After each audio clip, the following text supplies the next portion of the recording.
Hello. അപ്പോൾ ഞാൻ ജോലി കഴിഞ്ഞ് ഇറങ്ങുന്ന ടൈമാട്ടോ. 4:30 ഇറങ്ങാം. 4:30 ഇറങ്ങി. ഇപ്പോൾ അതേ വെയിലൊക്കെ ഉണ്ട് അല്ലേ. ഞാൻ അവിടെ എത്തുമ്പോഴേക്കും ഒരു 6:10 ആവും. 6:10 6:15 ആവും. 2 ദിവസം മുന്നേ ഞാൻ കുറച്ച് വൈകി ഇവിടെ നിന്ന് ഇറങ്ങുമ്പോൾ. അപ്പോൾ 7:20 അപ്പം ഇനി ബാക്കി അവിടെ പോയിട്ട് എടുക്കാം, ബാക്കി വീഡിയോ.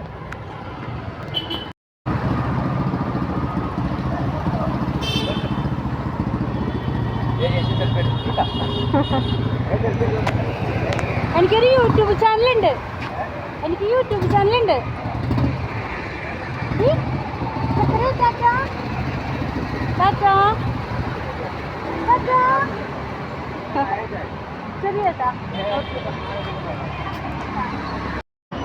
ഒരച്ഛനും മോളേനും കണ്ടില്ലേ, എന്തോരം വണ്ടികളെ വരണമെന്നറിയോ. പക്ഷെ അച്ഛൻ പറയണതനുസരിച്ച് അവള് അരിവത്തിൽ കൂടെ നടക്കും. എനിക്ക് സ്നേഹമെന്നറിയോ. അപ്പം അങ്ങനെ നമ്മളിവിടെ എത്തിട്ടോ. സമയം ഇപ്പോൾ 6:15 ആവാനായി. അപ്പോൾ ടാറ്റ.